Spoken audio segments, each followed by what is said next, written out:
আজকের আলোচনা অ্যাডভার্ব অধ্যায় ভিত্তিক বিসিএস প্রশ্ন সমাধান। এই প্রশ্নগুলো সলিউশনের মাধ্যমে আমরা চেষ্টা করব অ্যাডভার্ব অধ্যায়টা মোটামুটি রুলসগুলো কভার করার জন্য। অন্যদিন তো আগে রুলস পড়াই, পরে এমসিকিউ পড়াই, কিন্তু আজকে আগে এমসিকিউগুলো দেখে একটু বোঝার চেষ্টা করব যে আসলে আমরা রুলসটুকু কতটুকু আয়ত্ত করতে পারি। একটা ভিন্ন স্টাইলে চেষ্টা চালাবো ইনশাল্লাহ। চলে আসুন প্রথমেই 1 নম্বর প্রশ্ন। দেখেন 1 নম্বর প্রশ্নটা কিভাবে কোশ্চেন হয়েছে। 1 নম্বর প্রশ্ন, কোশ্চেন নাম্বার 1 বলছে the mother sat vigilantly beside the sick baby here vigilantly is. এই প্রশ্নটা আসছিল হচ্ছে আমাদের 37তম বিসিএস পরীক্ষায়। 37তম বিসিএস পরীক্ষা আসা একটা কোশ্চেন। দেখেন 37তম বিসিএস পরীক্ষায় আসা এই কোশ্চেনটাতে আমরা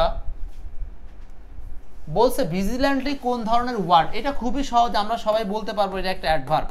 কিন্তু আজকে যেহেতু আমাদের অ্যাডভার্বের ক্লাস, প্রথমে অ্যাডভার্বের একটু ভূমিকাটা এখান থেকে শুরু করি। অ্যাডভার্ব কি, কিভাবে চিনবো আমরা, অ্যাডভার্ব চেনার উপায় কি, অ্যাডভার্ব কিভাবে আমরা একটা সেন্টেন্স থেকে বের করতে পারি ইত্যাদি বিষয়ে। সাদ্দাম খান আছেন আমাদের সাথে, সাইমন নাহার আমাদের সাথে আছেন। ওকে, দেখেন সো মনে রাখতে হবে আমরা অ্যাডভার্ব বের করার জন্য কি করতে পারি। প্রথমত আমাদেরকে খেয়াল রাখতে হবে অ্যাডভার্ব বের করার উপায় কি। জাস্ট ছোট্ট করে সংজ্ঞাটা একটু নিব। অ্যাডভার্ব বের করার জন্য বাক্যের মেইন ভার্বকে আমরা প্রশ্ন করব। মেইন ভার্বকে প্রশ্ন করব কি দিয়ে প্রশ্ন করব? How, where, when, why. এই 4টা শব্দ দিয়ে যদি আমরা মেইন ভার্বকে প্রশ্ন করি তাহলে এরপরে যে শব্দটা পাবো বা এর উত্তর হিসাবে যা পাবো তাই হলো অ্যাডভার্ব। তাহলে অ্যাডভার্ব পাওয়ার উপায় হচ্ছে আমাদের জন্য মোট কয়টা শব্দ? 4টা শব্দ।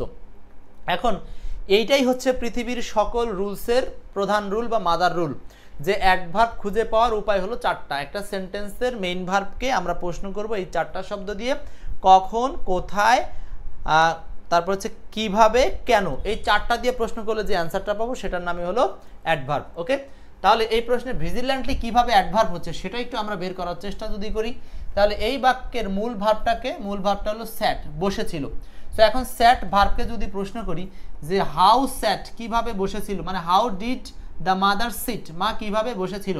সো হাউ কিভাবে দ্বারা প্রশ্ন করলে অ্যান্সারটা হচ্ছে ভিজিল্যান্টলি। আর ভিজিল্যান্টলির বাংলা হচ্ছে সতর্কভাবে। ভিজিল্যান্টলির বাংলা কি বলেন? সতর্কভাবে। তাহলে এইটা হচ্ছে অ্যাডভার্ব, এটা হলো অ্যাডভার্ব। সো হাউ দ্বারা যেটাকে আমরা পাই এটার নামও জানি, সেটা হলো adverb of manner. Adverb of manner. Where দ্বারা যেটা পাবো সেটা হলো অ্যাডভার্ব অফ প্লেস। হোয়েন দিয়ে যেটা পাবো সেটা হলো অ্যাডভার্ব অফ টাইম, বেশিরভাগই টেন্স সংক্রান্ত শব্দ। আর হোয়াই দিয়ে যেটা পাবো সেটার নাম হলো adverb of reason. Adverb of reason, adverb of reason. Okay, তাহলে 1 নম্বর কোশ্চেনের অ্যান্সারটা কি? অ্যাডভার্ব। মনে থাকবে এই যেটা অ্যাডভার্ব প্রমাণ করলাম কিভাবে? মেইন ভার্বকে প্রশ্ন করে, মেইন ভার্বকে প্রশ্ন করে। সো অ্যাডভার্বের ডিটেইলস কিন্তু আমরা এমসিকিউর মাধ্যমে আজকে আলোচনা করব, অন্য দিনের চেয়ে একটু ভিন্ন ভিন্ন স্টাইলে চেষ্টা করব। আচ্ছা, 2 নম্বর প্রশ্নটা the sun went down, the underline word is used as. এই শব্দটা এখানে কি হিসাবে ব্যবহার করা হয়েছে? খুবই সিম্পল একটা কোশ্চেন, হয়তো আমরা বুঝতেই পারছি যে এখানে অ্যাডভার্ব হিসাবে বসেছে, কিন্তু কেন অ্যাডভার্ব, কিভাবে অ্যাডভার্ব, সেগুলো নিয়ে একটু কথা বলার চেষ্টা করি।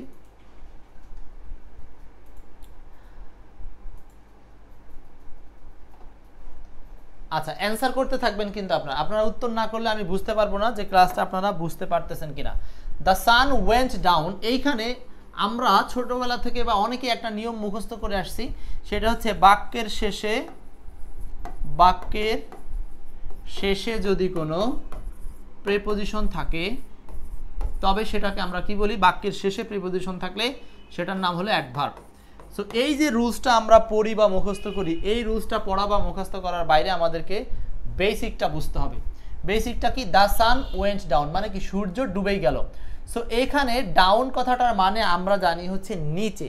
এখন ওই যে আমরা বেস রুলের কথা বলছি, বেস রুল হচ্ছে হাউ, হোয়ার, হোয়েন, হোয়াই। এই যে বেস রুলের মধ্যে আমরা কোনটা দ্বারা মেইন ভার্বকে প্রশ্ন করলে উত্তর হিসাবে পাবো?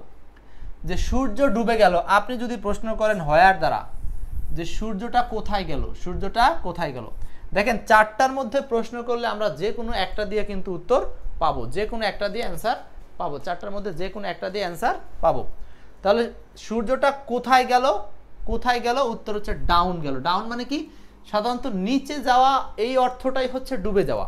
সো নিচে যাওয়া অর্থটা ঠিক না, এখানে অর্থটা হচ্ছে ডুবে যাওয়া, কথাটাই মানে হচ্ছে কোনো একটা লোকেশনে চলে যাওয়া। তো এইটা হলো অ্যাডভার্ব অফ প্লেস হিসাবে কাজ করে, যখন বাক্যের শেষে কোনো একটা প্রিপোজিশন থাকে সেটা অ্যাডভার্ব অফ প্লেস হিসাবে কাজ করে, adverb of place.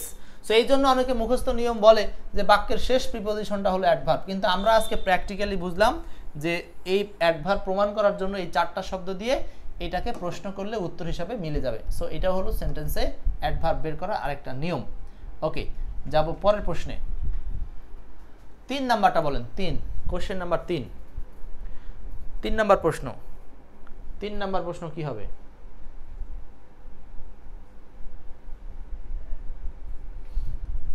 Come on, it's time to go home, here home is a oblique an, এখানে হোম কি?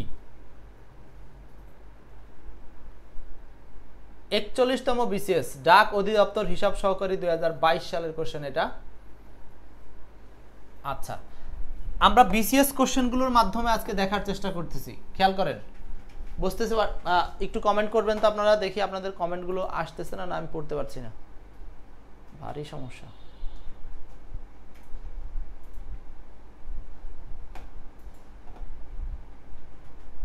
শেখ আব্দুল্লাহ আল গালিব, মনির হোসেন অ্যান্সার করেছেন। ওকে, দেখেন তাহলে 3 নম্বরের অ্যান্সারটা হচ্ছে ডি, অ্যাডভার্ব। কিন্তু কেন অ্যাডভার্ব? আমরা তো অ্যাডভার্ব পড়ছি।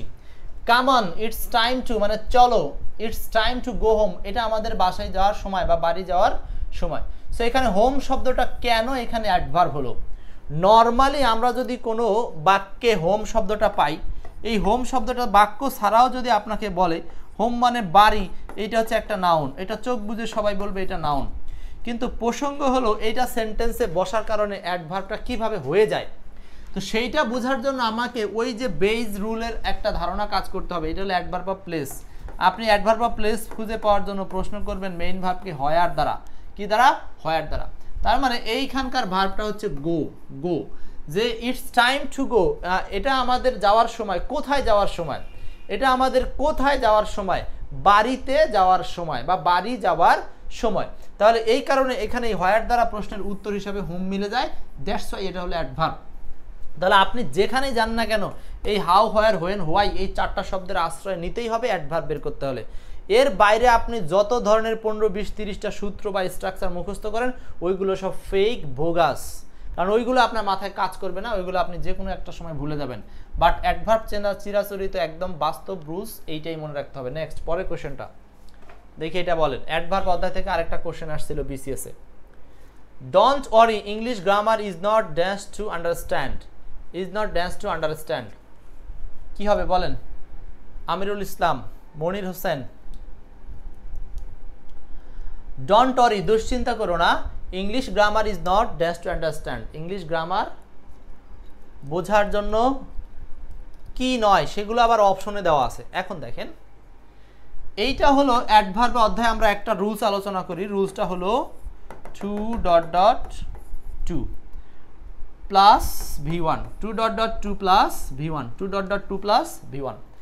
এখানে দেখেন 2.2 প্লাস V1, এই যে 2.2 এই রুলসটার ক্ষেত্রে মাথায় রাখতে হবে এই মাঝখানে বসবে হচ্ছে অ্যাডভার্ব, অথবা কখনো কখনো অ্যাডজেটিভ বসে, কখনো কখনো অ্যাডজেটিভ বসে। এই যে 2.2 এই রুলসটার প্রথম 2টা হলো অ্যাডভার্ব, প্রথম 2টা হলো অ্যাডভার্ব। কেননা এই যে এখানে যে অ্যাডজেটিভ বা অ্যাডভার্ব যেটাই বসুক সেটাকে যে মডিফাই করে তার নামই হলো অ্যাডভার্ব, কারণ এইটা হচ্ছে এদেরকে ফোর্স দিয়ে কথা বলে, তাই না? এখন আসেন, তো এই সেন্টেন্সে আমরা যেহেতু 2 প্লাস V1 পেয়েছি, বাকি স্ট্রাকচার আমাদেরকে ব্যবহার করতে হবে। টু ডিফিকাল্ট, এগুলো বিগত সালে আসা খুবই ইজি মানের কোশ্চেন, কারণ এগুলো দেখতে দেখতে আমরা অনেকটা ইজি করে ফেলেছি বা অনেকটা সহজ হয়ে গেছে আমাদের জন্য, ঠিক আছে? সো আজকে আমরা একেবারে কোশ্চেন থেকে উল্টো দিকে নিয়মগুলোকে মনে করার চেষ্টা করতেছি। আজকে একটু ভিন্ন স্টাইলে আমরা চেষ্টা করতেছি গ্রামারটাকে পড়ার। ওকে, তাহলে স্ট্রাকচারটা মনে রাখতে হবে। এই যে ব্যাখ্যার স্ট্রাকচারটা একটু খেয়াল রাখবেন, subject plus verb dot dot to অথবা অ্যাডজেটিভ অ্যাডভার্ব, 2 তারপরে হচ্ছে V1, 2 তারপরে V1। 4টা প্রশ্ন পেলাম আমরা বিসিএস থেকে, এই 4টা প্রশ্ন আমরা সলভ করেছি, আশা করি মোটামুটি বুঝতে পারছেন।